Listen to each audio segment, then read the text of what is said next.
Ассалаумағалейкум достар, біздің арнамызға қош келдіңіз. Бүгін бізде онлайн қонақта таныстыруды қажет етпейтін тұлға, Қазақстан ММА әлемінде әсіресе өте танымал Айбек Шоқбұтов ағамыз. Шұғыл арада бір пікірін алайық деп хабарласып отырмыз ағамыздың. Қазір әуесқой ММА федерацияларының деуге де болатын шығар, маңайында түрлі алып қашпа әңгіме көп. Сол енді дәл осы федерацияның басы қасында жүрген адамдардың бірі, жалпы әуесқой ММА-дің басы қасында жүрген адамдардың бірі, ардагерлердің бірі бұл дәл осы Айбек ағамыз. Сондықтан ең алдымен осы кісіден дәл осы федерацияларға, әуесқой ММА-ға қатысты біраз сұхбат алсақ дедік. Ағай, ассалаумағалейкум. Қал жағдайыңыз қалай? Қайдасыз қазір? Уағалейкум ассалам, Есатай. Алла деп шүкір, Ақтөбеде сол жаттығуларымыз жалғастыруда, сол жұмыс болып отыр. Қазір тамыз айы келіп қалды, халық енді жинала бастайды қазір, спортшылар жан-жақтан келіп. Сіздерде негізі Соған дайындалып отыр. әуесқой ММА-ден түрлі құрамаларда қазір қол астыңызда жігіттер бар ма, әлде көбі қазір кәсіпқой профи болып кетті ме? Жоқ. Қазір енді бүгінгі күнде мына өзіміздің ұлттық ММА федерациясында басында мына Сағындық Мекеев деген бауырымыз басқарып отырған федерацияда сол биыл екі мына осы жылдың басынан бастап екі лицензионный чемпионат Азия өткен. Ол өткен себебі ол мына лицензия деген несін мына алдымыздағы Жапонияда өтетін Азия ойындарына жолдама алуға жалпы. Соған екеуіне де біздер қатыстық. Бірінші Қытайда өткен, сол жылдың басында. Ол жерде біздің бір жігітіміз 71 килограмм салмағында жеңіске жеткен. Сол жалпы мына Азия ойындарына баратын салмақтардың біреуі, негізі 3 салмақ, ересектердің 3 салмағы, ересектер арасында 3 салмақ ер адамдікі, 1 салмақ әйел адамдарға арналғанда, жалпы 4 салмақ мемлекеттен. Соның бүгінгі күнде енді Ақтөбеден сол Азия ойындарына Жапонияға екі жігітіміз лицензия алып отыр. Біреуі 77 килограммда, біреуі 70 килограммда деп айтайық. Сонда өзі бар жоғы ерлердің 2 салмағы, екеуі де еркін күш өкілдері болып тұр ғой, иә? 3 салмақ негізі ерлердікін айтып отырмын, неде мына. Ерлердікі 3 салмақ, бір салмақ әйелдердікі 4 салмақ қой бәрі болған. Қате есептеп отырмын. Сонда ерлердің 3 салмағының екеуі, енді құраманың тең жартысы еркін күштегі болады қазір, Болады олай, Құдайға шүкір. Онда жақсы болыпты, бапкер ретінде де бұл жақсы көрсеткіш. Енді бұл жалпы ММА үшін бір тарихи турнир болмақ, Өткен енді құрлықтық чемпионаттар бар. Азияда дегеніміз бұл енді кіші олимпиада. Қатысушылар саны бойынша кейде тіпті олимпиададан асып кетіп жатады. Өткені бұл Азия өте, әсіресе жекпе-жектерде Азия қазір бәсекелестік деңгейі өте жоғары. Мысалы, қазір біз олимпиадалық, мысалы, бокс, күресті алсақ, дзюдоның өзінде де кейде тэквондо бар, олимпиадалықтарды айтатын болсақ, олардың барлығында Азия құрлығы қазір көбінесе көш бастап тұр. Барында енді ММА да соған келе жатқан сияқты. Жалпы өзіңіз іште қандай күйдесіз? Енді бұл тарихта болмаған турнир, міне бірінші рет ММА кіріп жатыр. Жалпы енді бұны айтып отырған бүкіл сөзіңіз деген енді сондайда кәдімгі бір неге тиіп тұр да, кәдімгі бір орысша айтқан в точку деген сияқты. Себебі қазір енді ММА, осы біздің ММА тарихында енді мына спорттың, ММА спортының бір тұңғыш жарыс қой, осындай үлкен дәрежелі жарыс болайын деп отырған. Айтып кеткендей, кейбірде осы Азия ойындарының жарысы ол неден жоғары болып кетеді, кәдімгі олимпиададан кейбірде тартыстары кәдімгі сондай ауыр болып кетеді. оны дұрыс айтады, жаңағы олимпийский видтерден көріп келе жатырық та оны. Қазір бізге де енді сол сынақ келді деп ойлаймын енді бұйыртса. Бірақ та енді аздап не бар, ішімізде сондай аздап енді қалай волнение деген зат па, сондай бар. Бірақ та енді негізгі небір сондай ауыр жекпе-жек келеді, сол небір қызық болып келеді ғой.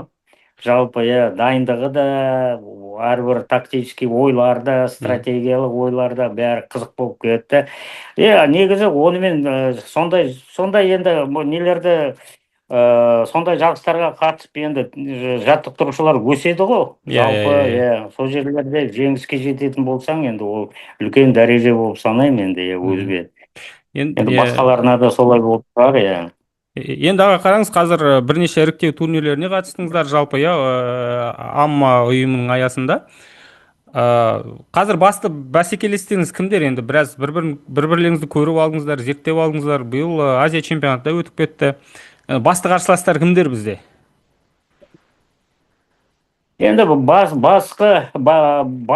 басында енді қазіргі енді қарсыластарымызды кім болып айтады? Тәжіктер бар. Енді бүгін естіп жатырық, Бахрейн бүкіл өзінің жаңағы құрамасын дағыстандық бауырларымыздан жинап алыпты. Енді олар енді ақшасы бар адамдар ғой енді. Жалпы айтамын да, одан кейінгі қырғыздар, олар да қазір жаман емес. Қытайлар да жаман емес қазір келе жатырған. Енді жапондықтар 2 состав шығарады дейді. Оларға сондай ұқсат беріліп жатыр дейді. Ол енді шын айтам, өтірік шынын айта алмаймын. Ондай бір нелер, сондай бір әңгімелер шығып жатыр да. Ол да жеңілдікке келетін зат емес. Енді 4 салмақ дедіңіз, 4 спортшы бар. Жалпы енді ұлттық федерацияның алдында қандай мақсат тұр? Қандай неше медаль, қандай көрсеткішті көздеп отыр? Енді бізде қазір федерациялардың алдында солай бір кейбіреулеріне міндет қояды, кейбіреулер федерациялар өздері сондай бір жоспар құрады. Осындай дүбірлі дода үлкен бар жатырмыз, біздің жоспар мынау дегендей айтып та жатады кейде. Соны керек енді бұл деген өз басым бірінші рет осындай үлкен жарысқа қатысайын деп тұрық, енді соны керек. Азия ойындары деген енді үлкен дәрежелі жарыс қой, былай қарасаң. Енді ол әңгімеден де естідік. Енді жалпы бізге енді мына Сағындық бауырымыздың айтқаны, жоғарыдан ұсыныс келіп жатыр, 2 чемпион керек деген сияқты болып тұрды. Бірақ та енді анандай үлкен жарыстан, сондай енді несі көп жарыс қой, сондай мойныңа алып тұрған борышта үлкен. Енді қалай болады екен, бір Құдай біледі да. Жалпы дайындық жаман емес. Қазір енді мына өзіміздің мына федерация басшыларының көмегімен, жаңағы солардың қолдауымен қазір Дағыстанда сбор өтіп жатыр жігіттеріміз. Хабибтің залында. Негізгі Ақтөбеде, міне бір айдай Ақтөбеде болды. Енді міне бір айдан көп Дағыстанда. Содан кейін қайттан Ақтөбеге қайтып келеді. Енді жоспар бойынша деп айтайын. Ақтөбеге қайтып келеді. Осы яқтан содан кейін неге жүреді, жарысқа жүреді Жапонияға. Жақсы, онда шамамен ұлттық құраманың жағдайымен таныстық қой. Енді басты мақсатымыз сіздің бір комментарий пікіріңізді алу. Қазір бізде енді Қазақстан ММА бірлестігі деп аталу керек негізі, бұл федерацияның. Қазір олар мынадай айып тағып жатыр. Біздің федерацияны кәдімгідей тартып алып жатыр, басып алып жатыр деген. Мен енді бұлай сөйлескен кезде, мысалы, федерацияны тартып алып жатқан ешкім жоқ, тек қана олардан министрлік аккредитацияны қайтарып алған деген комментарий алдым, мысалы. Сіз жалпы осы жағдайға қатысты өзіңіздің пікіріңізді айтсаңыз. Осы жағдай бүгінгі күнде міне 2-3 күн болды, жалпы анандай ажиотаждық жағдайға жеткізіп отырды. Жаңа мына енді енді көрермендерге жалпы түсінікті болсын деймін да, аймақ деп айтайық, жаңағы құрама федерацияны. Сол аймақ деген федерация бүгінгі күнде жаңа өзіңіз айтқандай жаңа аккредитациясының уақыты біткен. Одан кейін міне бүгінгі күнде қазір мына Азия ойындарына кірген федерацияға беріліп отыр да, ол негізгі мына ұлттық федерация ММА. Мгм.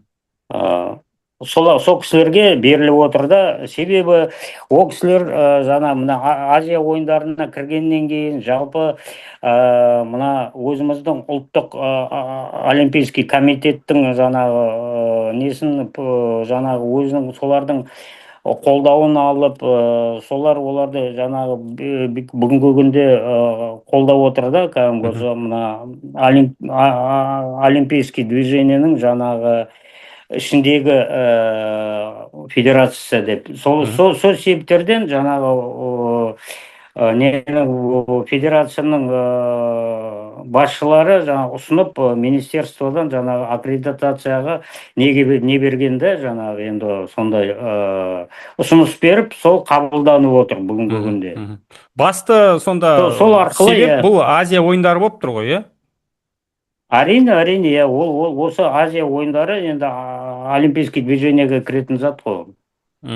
Яғни қағаз жүзінде негізі барлығы дұрыс болып тұр. Өйткені бізде басымдылық берілетін Ол спорт түрлері жағынан барлығы ешқандай күмән Азия жоқ, бәрі дұрыс, ойындары. иә. Енді мысалы бұл АММАның ұйымдастыруымен, иә, мысалы Азия ойындарына кірді. Енді бұл әзірше экспериментальны ма, осы жылға ғана ма, әлде негізі толықтай Азия ойындарының жүйесіне кірді ма ММА? Әлде бұл әзірше бір тексеру болды ма? Кейде солай да кіргізеді ғой, алғаш рет кірген кезде бір-екі салмақ бір орын беріп қарайды, кейінгі Азия ойындарына әлі белгісіз деген сияқты. Шыны керек, енді бұл жерде қалай болады екен, нақты мен ондайды айта алмаймын, себебі өзіміз бірінші рет қатысайық деп отырық бұл жерге. Енді өзіміздің ойымызша, енді бүгінгі күнде енді негізгі осы аралас жекпе-жектер үлкен сондай бір не алып алды ғой, игі көтеріліп, танымалы болды деген сияқты, иә. Көбісі енді бұны деген, бұны еліміздегі жаңағы спортшыларымызды да Шавқат болсын, Жалғас болсын, қанша спортшыларды қазір бұлай далада да, қай жерде жүрсе де танымалы жігіттер ғой. Соған қарай ойлаймын да, енді бұл жалпы қалатын спорт шығар сол жерде, Азия ойындарында, жалпы. Енді бұл федерацияның тағы бір уәжі бар, былай енді оқыған көргеніне қарағанда, өздерінен де комментарий алған кезде, енді біраз адам ұлттық құрамада болған, мысалы кейбіреулері ДРС-тан жалақы алған деген сияқты, ол жерде бас бапкер да бар, иә, барымызға белгілі Баян Жанғалов ағамыз бар. Мысалы ол кісі пенсияға шығуға жарты жыл қалған екен, оның барлығы қазір федерация аккредитациясын алып тастағаннан кейін енді жалақысыз қалып жатыр. Спортшылар да, бас бапкер де ол жақтағы, мысалы енді мына жақта Сағындық Мекеева ағамыз айтады, иә, спортшыларды ешкім ешқайда қуып жатқан жоқ, барлығында қабылдауға дайынбыз деген сияқты. Олардың жағдайы қалай шешіледі? Сол проблема жағын ойластырдыңыздар ма жалпы? Бұл жерде енді қалай айтуға болады? Спортшылар негізгі жарысқа қатысамыз деген спортшылар болсын, оған жаңағы дайындаймыз деген жаттықтырушылар болса, оларды ешкім ешқайыққа итермейді, жалпы бәрін шақырып отыр. Былай айтқанда, енді есік ашық, келіп бірге жұмыс істеуге бәріміз де дайынбыз деген сияқты ғой. Жалпы енді кімнің Баянның жалақысы болмаса тағы ол жердегі істеп отырған негізі алдындағы жаңағы федерацияның жұмыс істеген жерлерін ол жағын мен айта алмаймын, себебі олар қазір енді мына жерде федерация алмасып отырғаннан кейін бұл жерде басқа федерация келді, басқа адамдар келді деген сияқты. Ол кісілер енді қалай, енді олар басқа орын іздейді шығар, жұмыс орын деп ойлаймын. Енді болмаса, онда ұсыныс білдіреді, бізде осы жерде қалай көмегімізді берейік деген. Олай айтса, меніңше Сағындық Мекеев ешкім оларға жоқ демейді, оларды тартады, себебі оларда енді білімдері бар жігіттер ғой, жалпы. Жалпы негізі федерация толықтай, былайша айтқанда, ашық спортшыларға, иә, қазір? Жақсы. Федерация ашық, ол деген иә, бұл деген не да андай енді бұл қазір енді бұл момент бар да, бұл жерде айта кететін жаңағы мына сағындықтың қасында, федерацияның қасында тағы екі федерация қосылған, гамма ММА мен UFC ММА деген бар. Бұларға да жаңағы сағындық қарасып, көмектесіп деген сияқты міне күні кеше міне ұшып кетті бәрі Куала-Лумпур дегенге, Малайзияның астанасына жаңағы. Сол жерде гаммадан чемпионат, әлем чемпионаты өтеді. Негізгі сояққа команданы алып кеткен ол кісілер. Енді бұл жерде мен түсінуімше басты мәселе сол аккредитацияға тіреліп тұр ғой. Негізі аккредитациясыз да федерация мысалы өзі сырттан ақша тартып, демеуші тартып жұмыс жасай алады. Ол мысалы аккредитациясын алып қой, бұл ұжымды жауып тастау деген нәрсе емес қой, дұрыс түсінсем. Дұрыс айтасыз, жалпы енді Қазақстанда қазіргі былтырдан бастап енді көп федерациялардан аккредитациялары қайттан шақырылып алды ғой. Енді одан кейін көп федерация аккредитациясыз қалды. Ол федерациялар қалай жұмыс істеді, солай жұмыс істеп жатыр. Жалпы тек өздері жаңағы не табады, спонсор табады, сондай демеушілер тауып солармен жұмыс істейді. Жалпы бұл жерде ешкімге біреу жұмыс істемейсін, болмаса тағы біреуге кедергі боламыз деген ешкім жоқ. Бәрі қалай жұмыс істеді, солай қала береді, бәрі федерациялары. Демек сонда бұл жерде андай рейдерский захват деген кішкене қате түсінік сияқты, яғни федерацияны ешкім алып жатқан жоқ, тек қана аккредитация қайтарылды ғой, дұрыс түсіндім ғой. Бұл әңгімелер енді былай айтатын болсақ, бұл әңгімелер енді орны неден шыққан, адам енді өзінің жаңағы іші тарлығынан шығып отыр ма, болмаса ақылсыздықтан шығып отыр ма, түсініксіз болып тұр. Енді әрине ол деген енді үкіметтің сондай көмегінен, болмаса жаңағы сондай алып отырған жалақыларынан бәрінен бір жағдайда айырылып қалып отырған, мүмкін соның бәрі өздеріне не болып тұрған шығар, енді ауырлау тиіп тұр шығар. Содан жаңа өздерінің нелері шыдай алмай, ішіндегі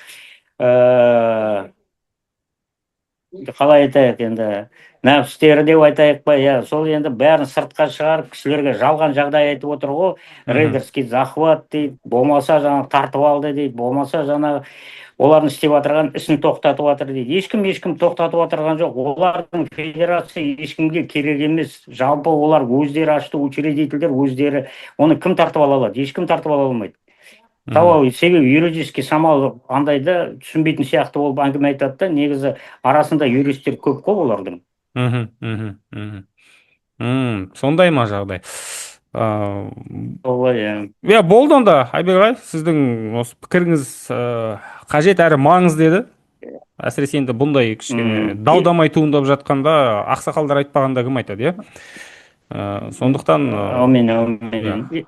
Есатай, ұқсат болса бір минутты жалғастырып жіберейін деп едім. Мына қазіргі шығып отырған мына Инстаграмдағы посттар шығып отырған. Көбісі қарап отырмын, сол аймақ жағынан жас спортшылар, қыздар, жігіттер жазып жатыр да, федерациямызды ашып алып қойды, бүйтіп ұстады, үйтіп ұстады деп. Енді мен бәріне айтайын деп едім. Жігіттер, енді біріншіден өздеріңіз нақты түсініп алыңыздар жағдайдың бәрін, қалай не болған. Екіншіден, білмесеңіз, білетін адамдардан сұраңыз да ол. Жалпы бұл жерде енді үкіметтің мекемелері бар, енді министерствоға кәдімгі жалған әңгіме айтып жатыр да, жаңа бүйтіп ұстадыңдар, біздің аккредитацияны тартып алдыңыз дейді. Енді ешкімнен ештеме тартып алған жоқ. Бұның бәрі заңды жағдаймен өткен шарада. Жалпы ешқандай басқа сағындық болсын, тағы біреу болсын, біз болайық, сіз болайық, ешкімге олардың федерациясы керек емес, босқа керек емес, жалпы да айтайын деген. Сол үшін бұл жерде шамалы ақыл тоқтатып, мен айтып отырған, бұл арамызда, елімізде, арамыздағы бейбітшілігімізді, бір-біріміздің қарым-қатынасымызды бұзбай, бір-бірімізге сондай ыңғайсыз сөз айтпай, шаруамызды шешіп бір бірімізбен келісіп деген сияқты түсініп деген сияқты жағдай болу керек қой. Болмаса бір түсінбесеміз, келіспесеміз, оған жаңағы енді мына сот бар, барып сотқа беріп, енді кәдімгідей сөйлесіңдер деген сияқты ғой жағдай. Жалпы цивилизованный жаңағы жағдаймен сөйлесу керек қой. Бұлай тек ана нені айта беру деген бұлай да ұят сияқты, енді ол да енді арамызда ол. Олардың көбісі енді көрмеген адам емес, бәрін танимыз ғой. Жалпы енді сөйтіп отыр да, енді қалай түсінуге болады ол. Жалпы түсіне бер деген сияқты ғой. Жақсы аға. Онда пікіріңізге рахмет. Көпшілік құлақ салады деп үміттенемін. Осымен аяқтайық. Уақытыңызды бөлген үшін рахмет сізге. Рахмет сізге.